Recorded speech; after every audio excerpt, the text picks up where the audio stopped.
Okay. Shabbat Shalom. Greetings. Greetings to the 12 tribes of the children of Abraham, Isaac, and Jacob, scattered throughout the four corners of the earth through captivity and waiting to be delivered. Greetings. Greetings to those who are not of the bloodline of Abraham, Isaac, and Jacob, scattered through captivity, but still would like to worship the God of Abraham, Isaac, and Jacob. Father Yah, greetings. Greetings to those who might not be of any religious persuasion, but would like to see truth and righteousness reign on planet Earth without death and destruction. Greetings. Greetings to all of you. Double blessings and honor to those who are working in the healthcare field on the front line, giving their lives to save other lives. Greetings. And may the Most High bless you. We are studying, and greetings to all that are in the chat. Kyra, Heavenly Garden, Lorna, JJ Glasgow, Sister Violet, WCK. Greetings to all of you in the chat. We have been studying the book of Revelation, and we are in Revelation chapter 2. And we have studied 2 of the 7 churches. We looked at Ephesus, and we looked at the next church, which was Smyrna. This church today is going to change the narrative a bit. It's going to change the narrative. You know, I want to show you something in the Word. Let's look at Exodus. Let's look at the covenant, actually. Exodus chapter 20. Exodus chapter 20. Praise the Most High. Exodus chapter 20. The Most High is really into numbers. I mean, he uses numbers as symbols. He does it quite a bit in the Word of the Most High. As a matter of fact, there is an entire book called Numbers. Okay, so he uses numbers. So we know, like, for example, 12 is the nation of Israel. We know 7 is perfection. Okay, completion. Okay, we also know 40 is testing. Okay, so he uses numbers to signify things. He also uses 2 sometimes. Say, yea, Yah speaketh once, twice have I heard this, that power belongs unto Yah. And he said he appeared unto Solomon twice. So he uses numbers quite a bit. And the more you read the Word of the Most High, and again, I encourage you, please find a structured reading where you can read the Bible through from Genesis to Revelation in 12 months. I encourage you to do that. It will change your life, please.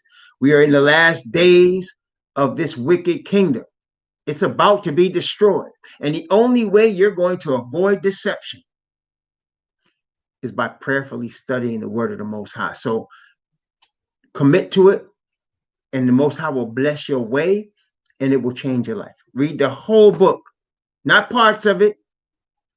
Read the whole thing from Genesis to Revelation. I encourage you to do that. So the Most High does use numbers quite a bit. And of course, we are very well aware of the 144,000, right? Which is 12 times 12,000. See, he uses numbers. And then, of course, there's the 1,260 in the 42 months, 3.5 years. He uses numbers. I think you get the point. So here in the covenant, Exodus chapter 20, here's another number that's significant. Watch. Exodus chapter 20, the covenant, reading from verse 1 and going down to verse 5. I am Yahweh thy Most High, which have brought thee out of the land of Egypt, out of the house of bondage. Thou shalt have no other gods before me. Thou shalt not make unto thee any graven image, or any likeness of anything that is in heaven above, or that is in the earth beneath, or that is in the water under the earth. Thou shalt not bow down thyself to them, nor serve them. For I, Yahweh, thy Most High, am a jealous Most High, visiting the iniquity of the fathers, here's the numbers, upon the children unto the third and fourth generation of them that hate me, right? And of course, verse 6, showing mercy unto thousands of them that love me and keep my commandments. The third and fourth, very significant in the Bible. Matter of fact, my wife and I were just looking at this tonight in the book of Judges. When you look at Judges, watch this. Judges chapter 2.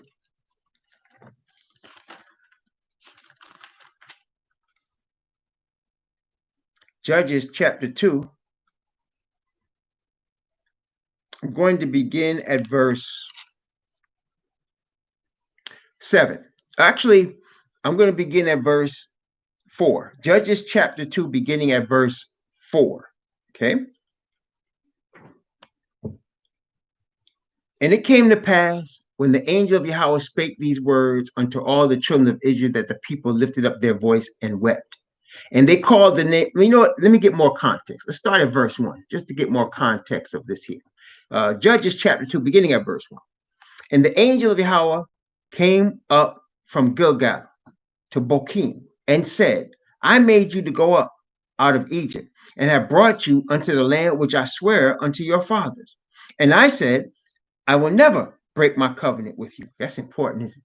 He said he will never break his covenant with us. Praise the Most High. And ye shall make no league with the inhabitants of this land. Ye shall throw down their altars, but ye have not obeyed my voice. Why have ye done this? Wherefore I also said, I will not drive them out from before you, but they shall be as thorns in your sides, and their God shall be a snare unto you. See, he's rebuking them because they didn't follow his command when they went into the land to completely destroy and displace all the people in the land. That's what he intended. To completely destroy and displace everybody in the land. Why? Well, you got to look at Leviticus 18.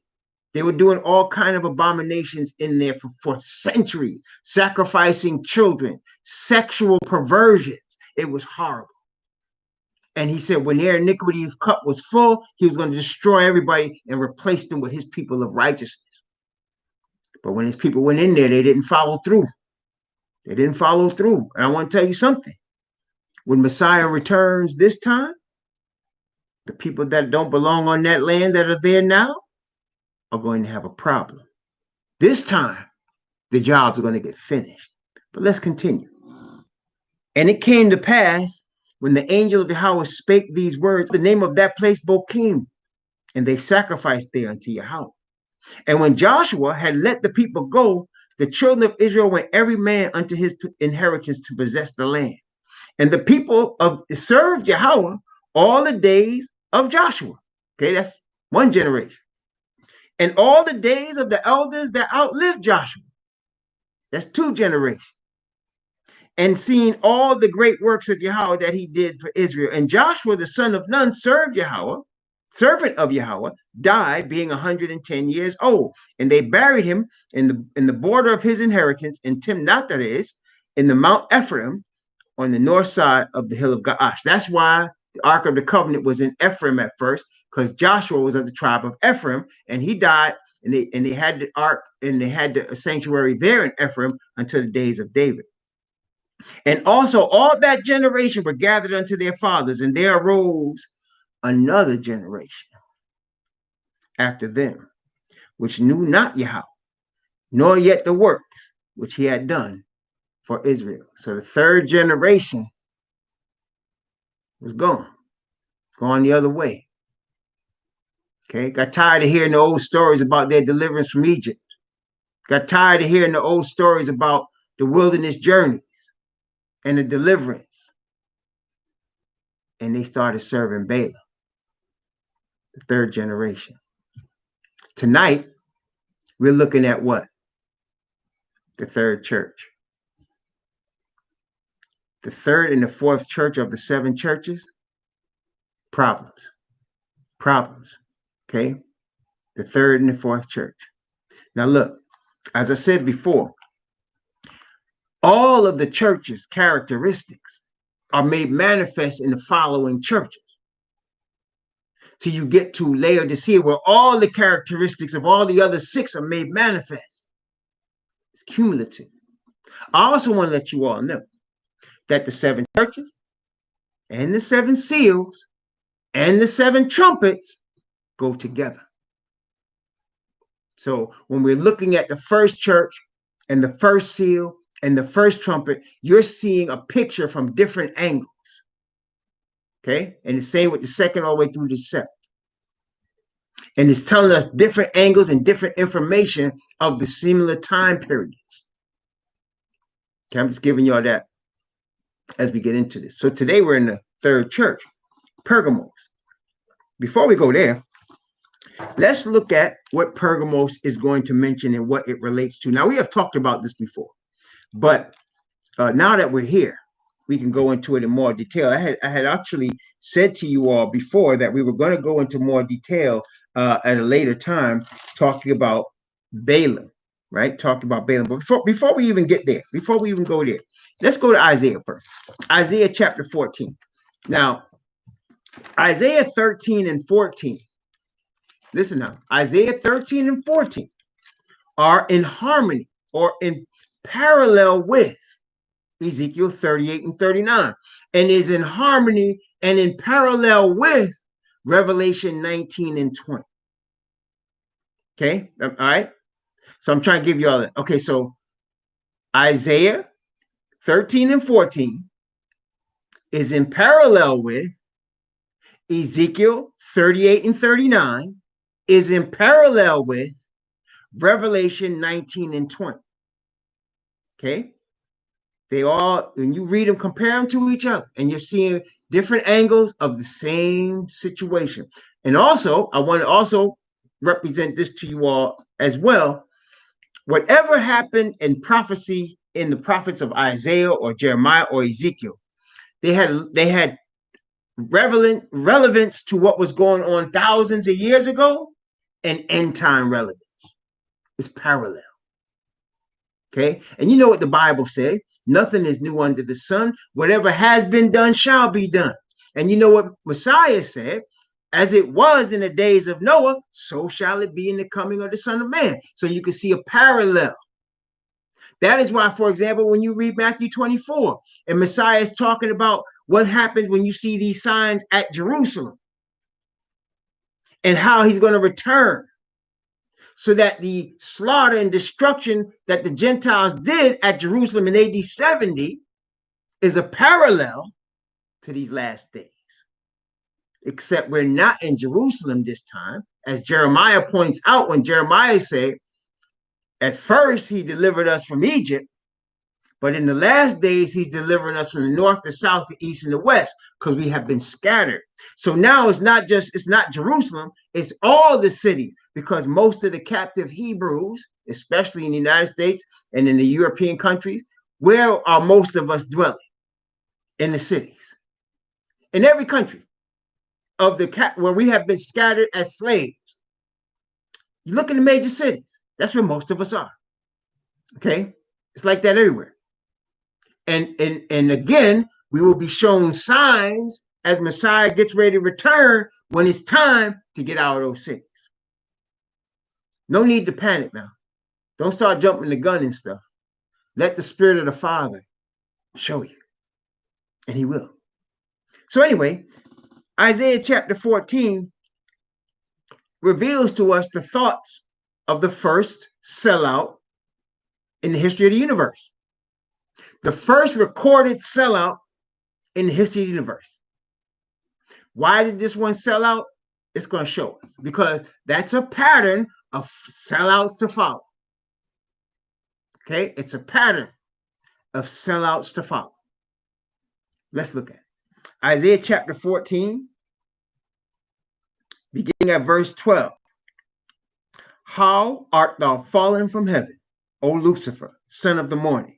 How art thou cut down to the ground, which didst weaken the nation? Watch this now. Watch carefully. Verse 13. For thou hast said in thine heart. Notice, he didn't verbalize the plans that he had. He did not verbalize it. He had it all up here. He thought it. Thou hast said in thine heart, I will ascend into heaven. I will exalt my throne above the stars of Yah. I will sit also upon the mount of the congregation in the side of the north. I will ascend above the heights of the clouds. I will be like the Most High. Verse 15, yet thou shalt be brought down to hell, to the sides of the pit. You know what the pit is? The pit's the grave. That's what, when the Bible talks about hell and pit, it's talking about the grave. Okay, it's talking about death. And so he's saying you're going to end up in the grave. You're going to end up dead. Thou shalt be brought down to hell in the sides of the pit. Okay, and that's why Revelation, if you notice, Revelation 20 talks about him going where? Into a bottomless pit. Sides of hell, into the pit. Okay, that's where he's headed. But notice what led to it. He thought in his mind he was going to exalt himself. And notice how many times the word I appears. For thou hast said in thy heart, I will exalt and ascend into heaven. I will exalt my throne above the stars of Yah. I will sit also upon the mount of the congregation in the sides of the north. I will ascend above the heights of the clouds. I will be like the Most High. In just 3 verses, he said I 5 times in his heart, which gives you the indication of the sellout. The sellout is all about self. Okay? Okay, y'all got that? So the sellout is all about self. Now, the opposite of the sellout is the one that's all about Yah. Not complicated, is it? One is all about self, and one is all about the Most High. And the character traits of each will be found in each. You know, the faith that was once delivered unto the saints. Do you know what that is? The Bible talks about the faith that was once delivered unto the saints, that we should earnestly contend for the faith that was once delivered unto the saints. People make this complicated, because they try to talk, well, it's the law, it's the covenant, it's the statutes and judgments. No. It said the faith that was once delivered unto the saints. That is the perfect righteousness of the Father. That's the faith. Bible says we are saved by the faith of Messiah Yahushua. What's his faith? The faith of Messiah Yahushua is the righteousness of Yah. So that the servants of Yah are only concerned with Yah's righteousness. Deliver me, the Bible says, in thy righteousness. I will exalt thy righteousness, Psalm says, even thine only. It is by the Spirit of the Father's righteousness that we are redeemed and saved. So that those that belong to Yah are, but the Bible says, seek ye first the kingdom of Yah and his righteousness. And all these things shall be added unto you. Okay? So the sellout is all about going for self. But the one that's the kingdom citizens, that's going to occupy Messiah's kingdom, they're all about the spirit of Yah's righteousness. You understand? That's the size that's being chosen right now. Okay? And unfortunately, as we know, a very small remnant will choose Yah's righteousness. The majority will choose self. Going for self. And notice the motive was in his heart. Like, it wasn't like, that's the thing now. And if he was to verbalize what the true motive was, he might not have been able to deceive as many of the angels as he deceived. He might not have been able to deceive Eve when he approached her and said, You're not going to die. Y'all's lying. You're going to be a god. Go for self. You could be a goddess. Okay? You understand? That is how the sellout process began. It began in the mind of an archangel. And we know about other sellouts, don't we? For example, Judas. Judas was a sellout. Why was Judas a sellout? The Bible said he was a thief. The bag, they had a bag. The disciples had a bag. What was the bag? When people would give money to Messiah to support him. The Bible said they were mostly women. Isn't that amazing? They're mostly women. The wives of rich men would give money on the DL to Messiah to support him. And it was in a bag. And they gave the bag to Judas. Messiah knew what he was doing. He said, why did he give the bag to the thief? But Judas was a thief. It wasn't about the money. And so he even sold out the teacher for 30 pieces of silver. Why? Because he was a sellout. Now, let me tell you something else. Sellouts are going to exist all the way to the ceiling of the 144,000. Sellouts are going to exist all the way. But I tell you what, though, when Messiah returns this second time, no more sellouts. All sellouts will cease to exist. That's why the kingdom, the Bible talks about it and say, no more pain, no more death, no more sorrow, no more crying. The former things are passed away. No more sellouts. It also said, no more curse. Selling out brings the curse.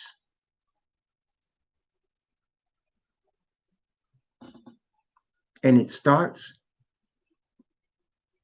in the forehead. Bible calls it the heart. This is your heart right here. But really it's talking about right here, your forehead, where decisions are made. That's where the sellout process begins. Right here. And it's usually a situation where somebody's convincing themselves they're trying to do something good. You can be a goddess, Eve. He's holding you back. All these things will I give you, he told Messiah.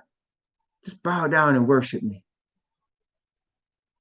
And people say, think of how much good you could do with all the money you made. Yesterday, this is true, man. I was looking at this video yesterday of Melinda Gates. You know who Melinda Gates is? That's the wife of Bill Gates, one of the top richest men on the earth. Okay. Microsoft founder and CEO or former, worth like 60, 70 billion.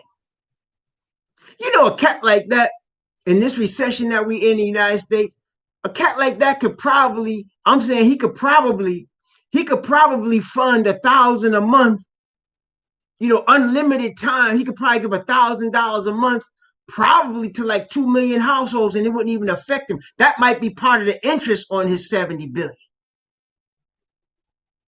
And him always starting foundations and encouraging the whole world to do what?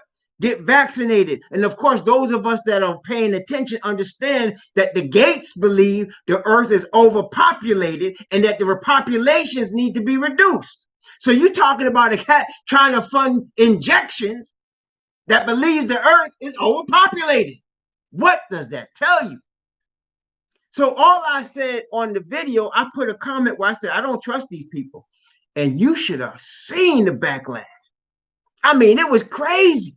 People was like, you are so stupid. That's the dumbest thing I ever heard. All I said is I don't trust these people. All the world wanders after the beast. Don't ever think truth is going to be in the majority, brother. Don't ever even think that. If you're going to stand for truth, you're going to be by yourself. I'm trying to tell you. It was comical, man. And you know, I have a bad habit. I'm going front. I ain't going front. I'm not no perfect person. You know that. I'm telling you, I've been telling you that I seek the righteousness of the Father, and it's grace that saves me, right? So look. So I said, so somebody came on, there was like 40 people was just messing on me, man. And I was like, whoa, I really was surprised. So then one guy said, don't you know Bill Gates wants to reduce the Earth's population?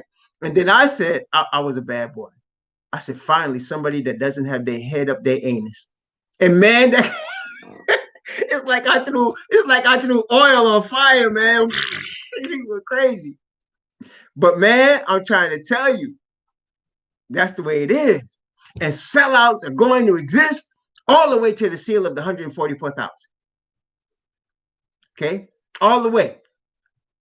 Okay, so you're going to have them, and they're going to be people that's like Asatan, just like Judas, that you think are on your side. But you know what? Ananias and Sapphira will also sell out, and the Spirit of the Father revealed them. The Spirit of the Father revealed. You see, brethren, when you are seeking Father's righteousness and his glory alone, anything that is opposite of that is going to be revealed to you. It's going to be revealed to you. Let me say it again. When you're seeking your Creator, his righteousness and his glory alone, not yours, not no institution, not no church organization, just the Father's glory. When you are doing that, anything that's not giving him glory is going to cause something to come up in you and you're going to feel it.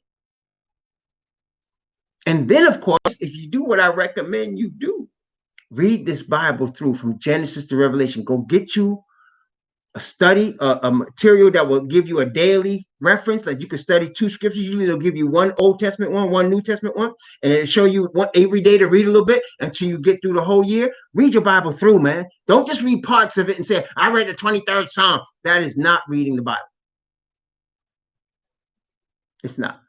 Like somebody say, have you ever read Harry Potter? If somebody said, have you ever read Harry Potter, one of the Harry Potter books? I said, well, I read chapter so-and-so. That's not reading Harry Potter, is it?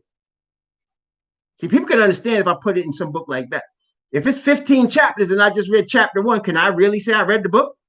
Can I say I read it? Do I understand anything about it after just reading 1 chapter? But that's what people do with the Bible. They read a chapter, or they read a psalm, or they read a verse, and they say, I read the Bible. Really? No, really?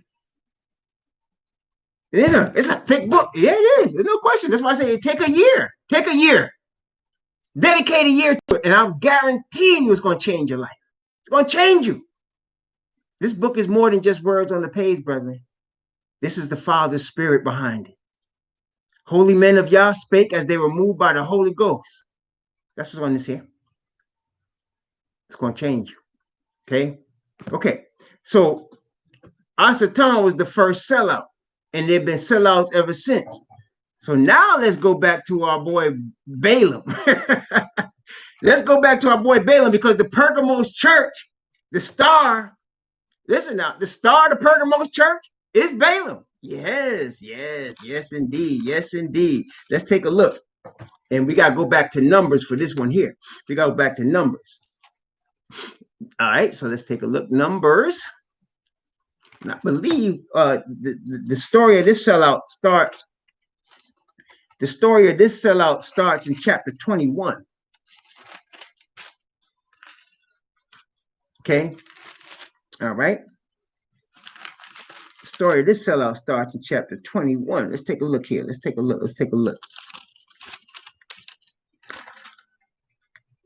Yeah. Okay, here we go. Chapter 22. I was wrong. Chapter 22. Watch this now. This is the beginning of the sellout.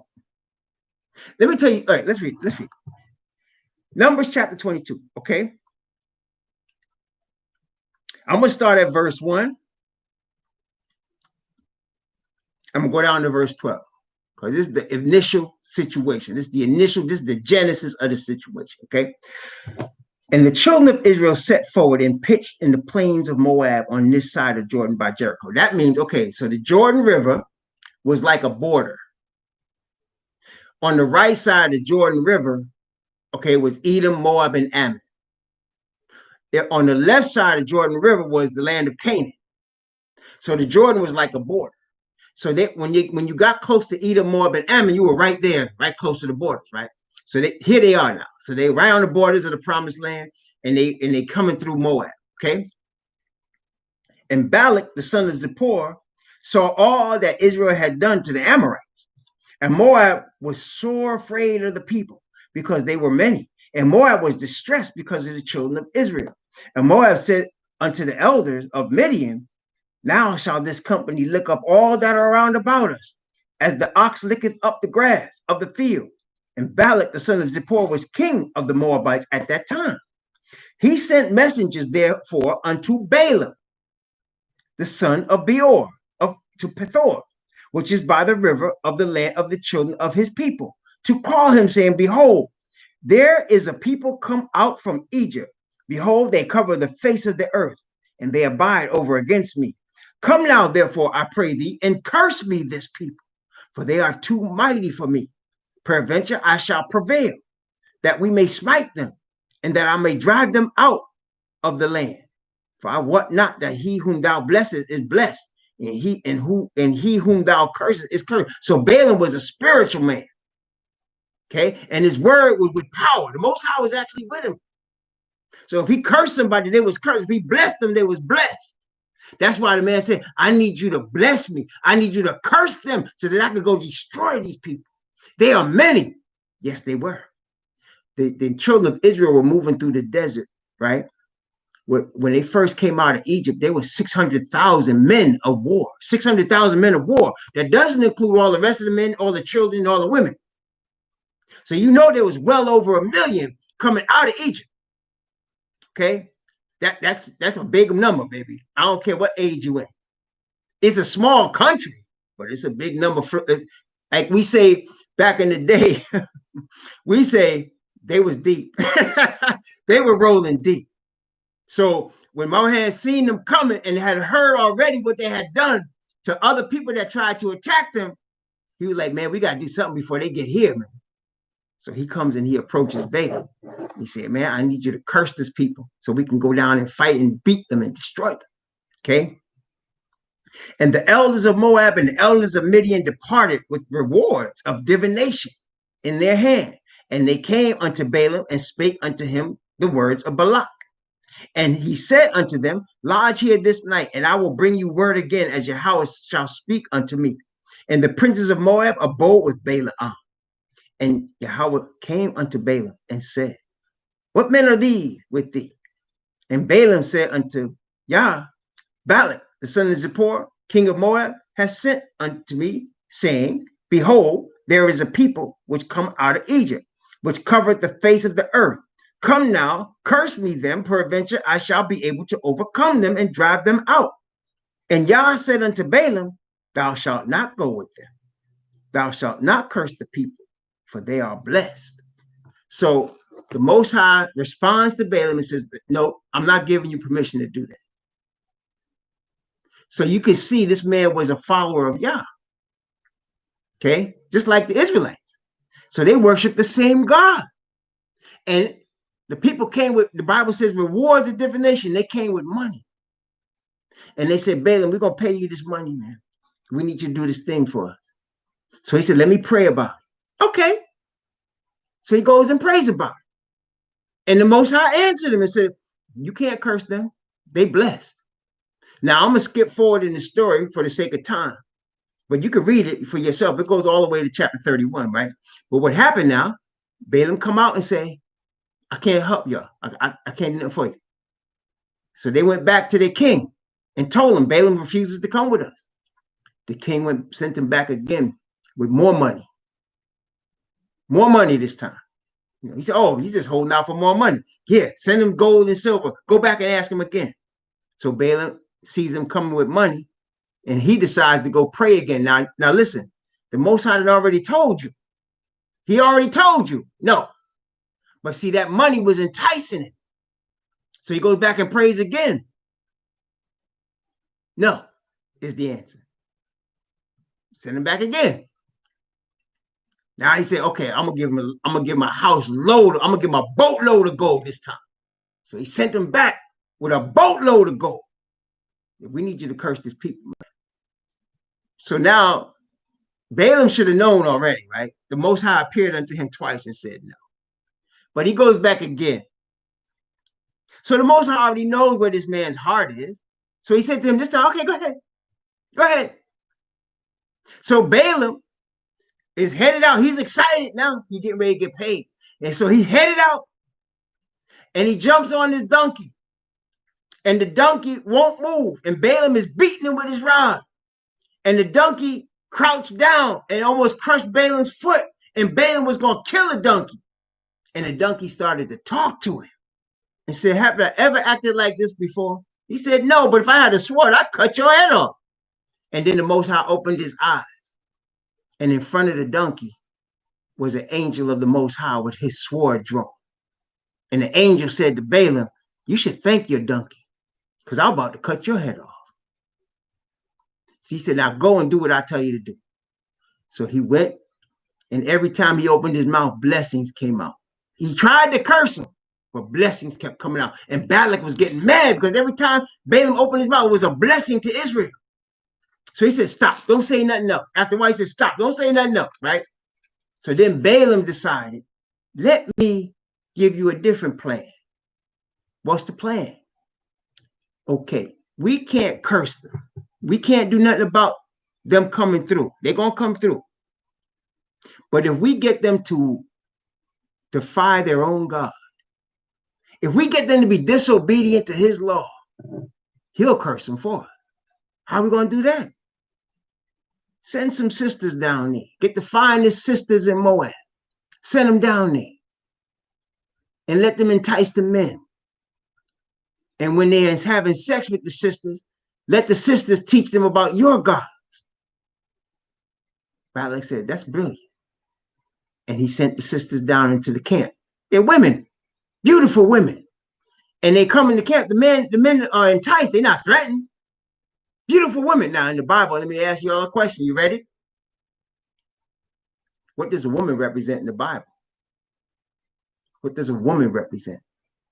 Especially in the book of Revelation. You got two major women in the book of Revelation. Two. One major woman is Revelation chapter 12. She got a crown on her head of 12 stars. That's the nation of Israel. The other woman is a whore, but she's a beautiful whore. Right? There's two women. So they're spiritual entities, right? That's what they are, that represent nations and kingdoms. Because the whore represents the Catholic Church. The one with the 12 stars represents Israel. So here you got women that's worshiping a different God going into the camp of Israel. So the men started having sex with them. Now there's a million of them out there, a million people out there, right? So then all of a sudden Moses heard. They're worshiping other gods. Who? What? We just made a covenant with the Most High. They're worshiping other gods. They're having sex with the Moabite women. So they put the word out because the Most High started cursing them with disease and they were dying.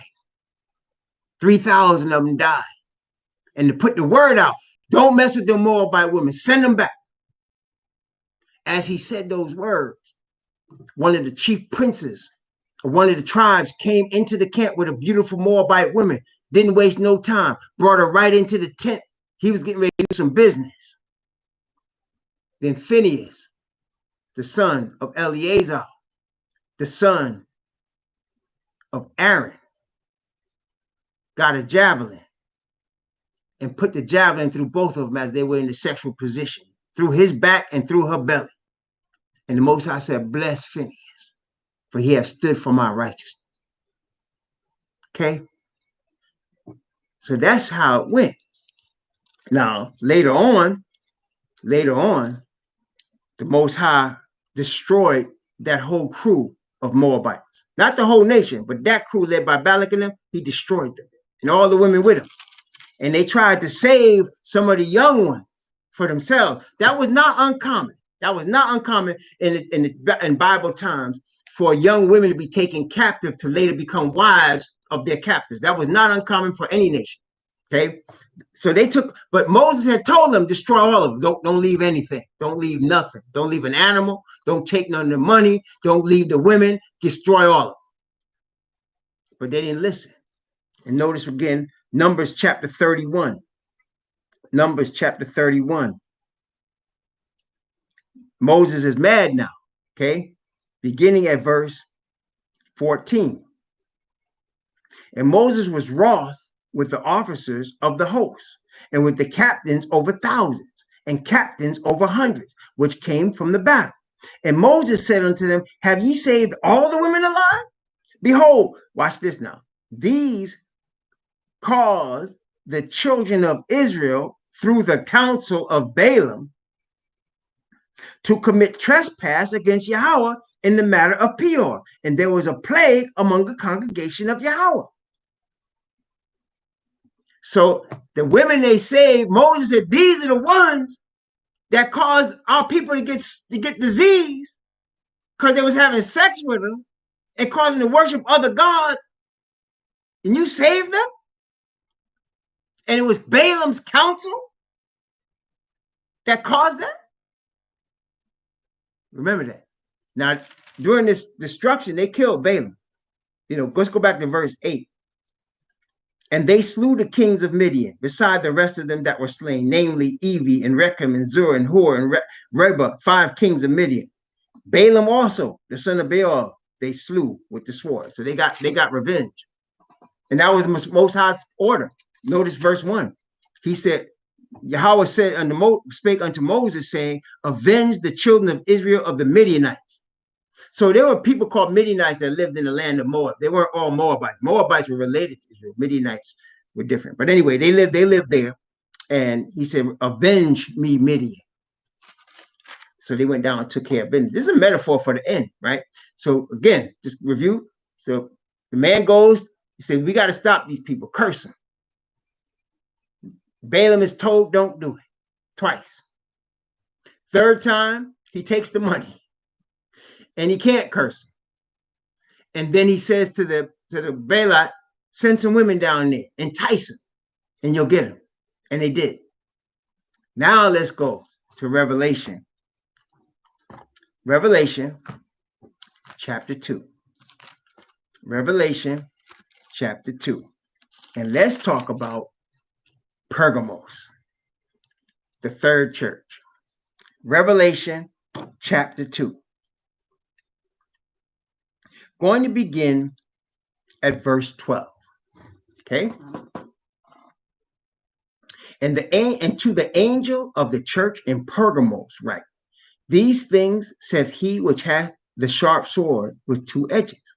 I know thy works, and where thou dwellest, even where Satan's seat is, and thou holdest fast my name, and hast not denied my faith, even in those days wherein Antipas, my faithful martyr, who was slain among you, where Satan dwelleth. But I have a few things against thee, because thou hast there them that hold the doctrine of Balaam, who taught Balak to cast a stumbling block before the children of Israel, to eat things sacrificed unto idols, and to commit fornication. Let's talk about this. Antipas is a representation of the martyrs that were slain in Smyrna. Remember Smyrna? He said, you're going to have tribulation 10 days. Be thou faithful unto death, and I will give you a crown of life. That was the second church. Because at that time, Diocletian came.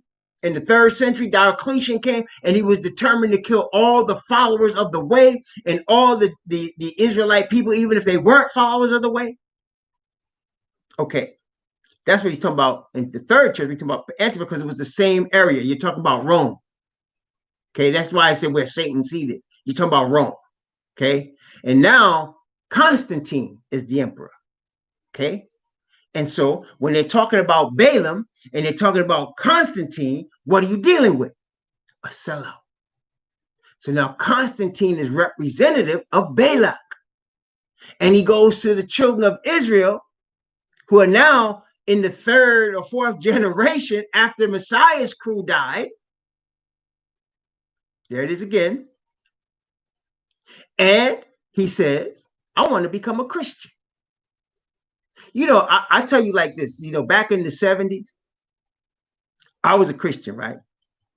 And one of the words that the people that weren't Christians used to use to describe us who were Christians, they used to say, "Oh, y'all are Jesus freaks." Some of y'all ain't old enough to remember that, but that's what they used to call us. They used to say, "Oh, y'all are Jesus freaks." And so one day they had a crusade, what we call the crusade, when somebody would stand up in a tent and preach, right? And this hippie looking dude with long hair came, and he said, "You know what I decided? I'm gonna become a Jesus freak." And he wasn't trying to be funny, but that's what they call Christian, Jesus freak. Okay, so he said, "I want to become a Jesus freak." Well, back at that time, the word Jesus freak is Christian, because they were called disciples of the way. They were called Israelites, and they were distinguished from Israelites that did not follow Messiah, because they were called disciples of the way, followers of the way, because Messiah was called the way, the truth, and the life. No man cometh unto the Father but by me. And heathen used to call them Christian. That was an epithet like Jesus freak. Okay, so they used to call them Christian. All right. So that's when Constantine said, "I'm gonna become a Jesus freak." But he told them, "I'll become a Jesus freak, but I want to compromise with y'all. I want us to have peace.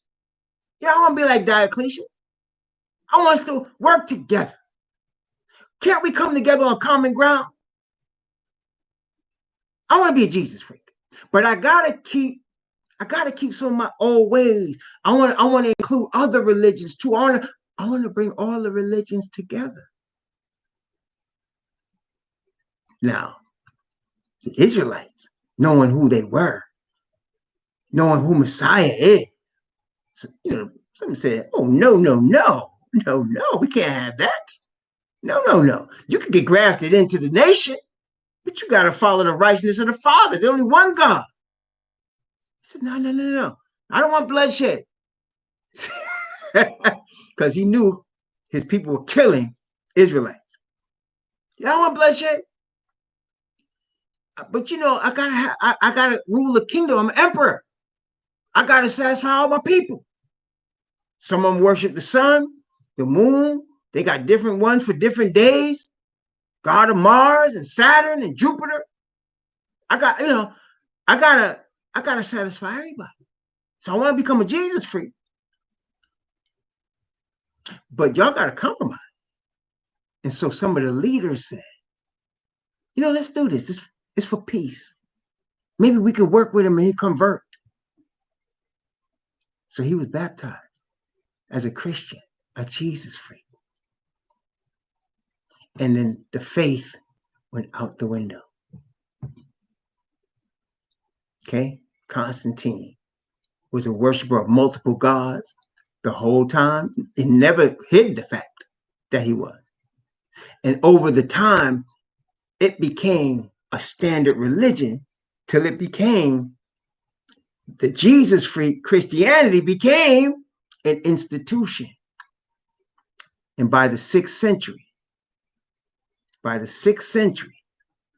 everybody had to be a Christian or a Jesus freak. You had to. You had no choice. Okay? So that's what we're dealing with Pergamos. So let's read it. Revelation chapter 2, verse 14. "But I have a few things against thee, because thou hast there them that hold the doctrine of Balaam, who taught Balak to cast a stumbling block before the children of Israel, to eat things sacrificed unto idols, and to commit fornication. So hast thou also them that hold the doctrine of the Nicolaitans, which things I hate." Y'all remember the Nicolaitans, right? We under grace now. There's no more law. That law is horrible. Thank God for white Jesus. So now we're under grace and there's no more law. Turning the grace of Yah into lasciviousness. You don't understand what I'm saying? That's what they did. We talked about that in Ephesus, turning grace, which really grace, what grace is, remember? Grace is the Father pouring his spirit of righteousness unto us through Messiah, his representative. That spirit of righteousness that covers the receiver who is repentant causes us to be covered in Father's righteousness and accepted by him. Not because we are righteous or good, but because he is. And he's covered us because of what Messiah has done in paying the penalty for us. Messiah died for the nation of Israel first. Okay, for the nation of Israel. I came not but for the lost sheep of the house of Israel. His name is called Yahushua, for he shall save his people from their sins. Remember, this whole Bible is about Israel. Gentiles can be saved, obviously, when we talk about being grafted in, when we talk about becoming part of the commonwealth, when we read Ezekiel, and he said, when they come and the stranger come among you and wants from some land, you give him some land. Or they decide to worship Yah and keep his covenant and obey his Sabbath, they're going to be accepted. That's what the Bible said. We read it. So there's no doing away with his law. See, that's again, it's this part of the whole mentality of I. So in other words, what Christians teach is the law is evil. You know, I'm just a sinner and it's against me. So instead of me changing, let's get rid of the law. That's basically what they're saying. So instead of me changing, let's get rid of the law. But the truth is, Father's righteousness is not just part of the law, it's what the law is made of. And in order to obey it, you need a new spirit that's called born again. And he gives you his spirit of righteousness and counts you as righteous so that you are accepted from the Father through Messiah. No man cometh unto the Father except through me. That whole situation is grace. For we are Yah's workmanship, the Bible said, created in Messiah unto good works, which Yah had before ordained that we should walk in. And it said, you are saved by grace. That's the same verse, but people don't read that part. Not of yourselves. It is a gift of Yah, not of works, lest any man should boast. For you are Yah's workmanship, created in Messiah unto good works, which he had before ordained that you should walk in them. See, so the whole receiving of perfect righteousness in the spirit of the Father is a gift that none of us deserve. We can't buy it. We can't earn it. The only thing we could do is repent to receive it. Acknowledge that we are lost sinners and that we have no way in and of ourselves to bring him glory. How do we bring him glory? Obedience. So we can't do it. But he said, I know you can. That's why I sent my son to represent me. And through him, I'm going to give you my righteousness. See, some people are confused. God was talking to today is confused. Talking about you guys worship two gods. There ain't no two gods. They only but the Father. Well, you guys think Christ. Messiah represents the Father to us. Hebrews say, Father speaks to us through Messiah and represents the nation to the Father.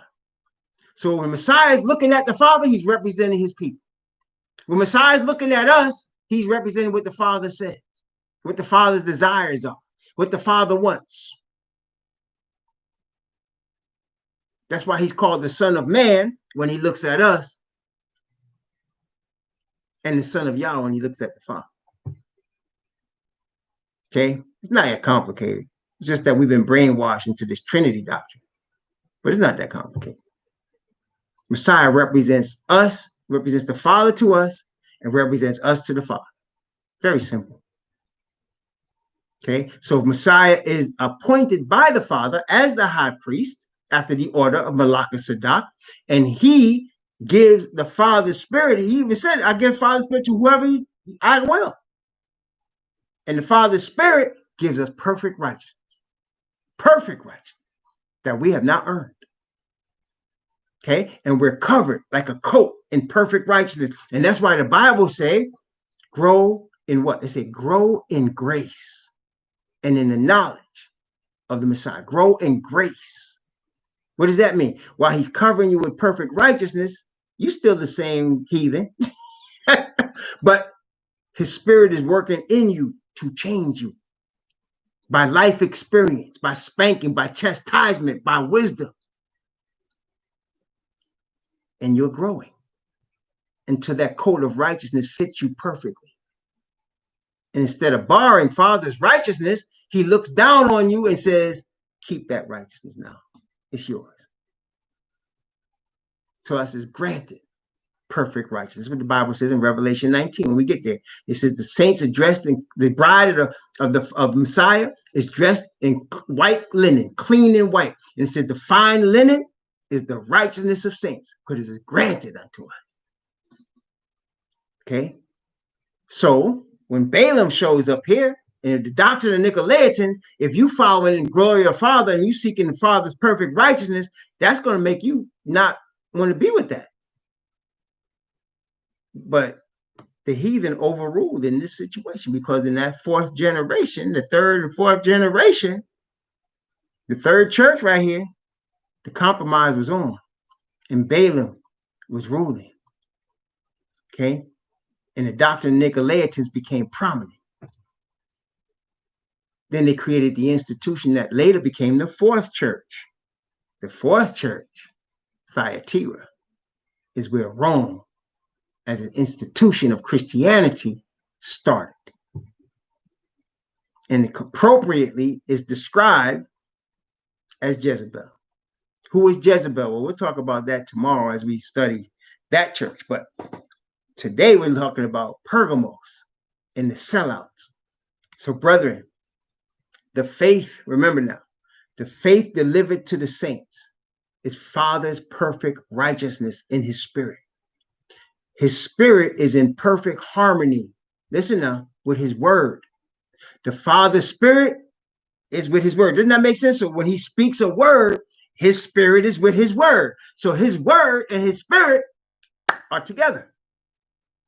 He has breathed his spirit and his word to Israelite prophets who wrote those words in a book, so that the Bible and the Father's words and the Father's spirit are one. Messiah is the word made flesh. So Messiah and the Father's word and the Father's spirit are one. And everything is geared for the Father's glory, which means everything is geared to perfect righteousness. And I want to remind you, Satan called the Father a liar, thereby making the declaration he is not perfect in righteousness. He's holding you back, Eve. You could become a goddess, and he's stopping you. He's lying to you. You're not going to die.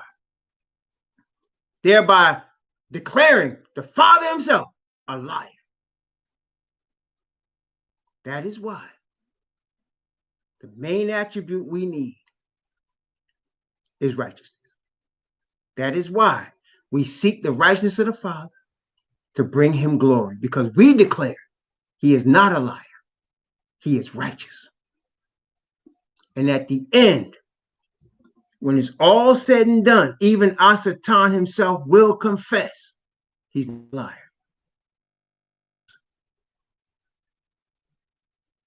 Okay? It's going to happen. Of course, it'll be too late, but it's going to happen. You know, it's like this. Like when you go to court, right? One of my wife and our favorite shows is Law and Order. I don't know if y'all know about Law and Order. We used to watch, it's from the 90s. I don't like the one that's Special Victims Unit. But the one that's 90s is New York. We're from New York, so we kind of vibe with that, right? But whenever somebody in Law and Order is found guilty, right, they have to allocute. What does that mean? That means before they're sentenced, they stand before the judge and they admit that that whatever they were accused of, they did. They admit why they did it, and they admit that they did it. And then they're sentenced. That's called an allocution. Okay? So that is exactly what's going to happen in the day of judgment. Satan and all those following him, they're going to stand before Messiah's judgment seat. Messiah is going to be in the judgment seat because Father has appointed him to judge because he's going to be king of this earth. So he's going to stand before his judgment seat and they're going to allocute and they're going to admit everything he thought in his heart. I wanted to be a king. I wanted to be above your father. I wanted to be a ruler. And that's why I did what I did. I lied. I steal. I cheated. I did whatever. And that right before he's tossed into the lake of fire, he's going to allocute. Everybody is. See, that's what I'm saying. The worst deception on earth is when we deceive ourselves about who we are. That's the worst one. When we deceive ourselves about who we are and we start to believe our own BS, you in trouble. That's when you really in trouble. And I pray you and none of your family is in that situation because that's a lost situation right there. Because when you're standing before Messiah, who is a representation of Father's perfect righteousness and truth, and he looks at you with eyes, the Bible said, that will burn through you, and you can know you cannot lie to him because he's looking straight through you. Now you can't lie. You can't deceive yourself no more because truth is looking right at you. And you're going to speak what the real deal is at that day. You're going to speak the real deal. All the motives of your heart, everything that you really thought, how it all started is going to come back. And you're going to allocute. I think I'd rather confess now. I think I'd rather get in my secret prayer closet in my bathroom, my room somewhere, and confess to the Father now. I think I'd rather do that. I think I'd rather ask him for his perfect righteousness right now. I think I want to be real with myself and with him right now. I'd rather do that because everybody's going to confess. Every soul is going to allocute. Everybody is. Even Satan himself is going to allocute before he's tossed into the lake of fire, never to return. That's the second death. No man comes back from the second death. So, brethren, there's going to be sellouts all the way to the end. We just saw Balaam there in the third. That was the 3rd century church. Again, the 4th century. There you go. 3rd church, sellout. Okay. 4th church, sellout. Okay. We're going to talk about 4th church tomorrow by the grace of the Most High, but I'm going to leave you with this one there because today's topic, Pergamos, the sellout. And even right now, the sellouts exist. Don't worry about them, though. The key thing I'm telling you all this is not for you to spot the sellout and expose him. Really, I mean, let the Spirit tell you to do that, but that's not what the purpose is. Really, honestly. The purpose of you understanding the sellout is that you don't become one and that I don't become one. That's the reason. Okay? That's it. Sellout gonna get what they get. They're gonna get what they get. You know what Messiah said about Judas? He said, man, it'd be better for him if he was never born. I don't want to be that. Do you? And yet I know, just like you, we all human and we all capable of anything. If we want to be honest with ourselves. Right? So that's the message. I don't want to be a sellout. And I pray that you don't be a sellout. Because sellouts are going to exist. The only question is who's going to be the sellout? Who's going to be Judas? Who's going to play the role? Somebody is. Just make sure it's not you. Make sure it's not you. Ain't no money, ain't no power, ain't no position on this earth. I know I'm speaking it to the sellout. He thinks I'm crazy if I say ain't no money, ain't no power, ain't no position on this planet. We're selling out the Most High, his truth and his people. There's nothing worth that. But the sellout don't care about that. He's sitting here nodding yes, and he's counting his money. But for the rest of y'all, the remnant, either the grafted in olive tree remnant or the bloodline remnant, make sure it's not you. Okay? Remember Messiah say in Psalms, he said, if an enemy did it to me, I could handle that. But it was thou, my familiar friend. Judas came up and kissed Messiah as a sign. That's the one y'all need to arrest. Brethren, it's sad. It's tragic. And it's going to continue. You're going to see many sellouts. They're already existing. You can see them. They're on TV and entertainment. They're big money sellouts. You're going to see more And you know where most of the sellouts reside, don't you? In church pulpits. Most of them. Religion. Be careful out there. Pray for me that I don't become a sellout, and I'll pray for you that you don't become a sellout. Shalom.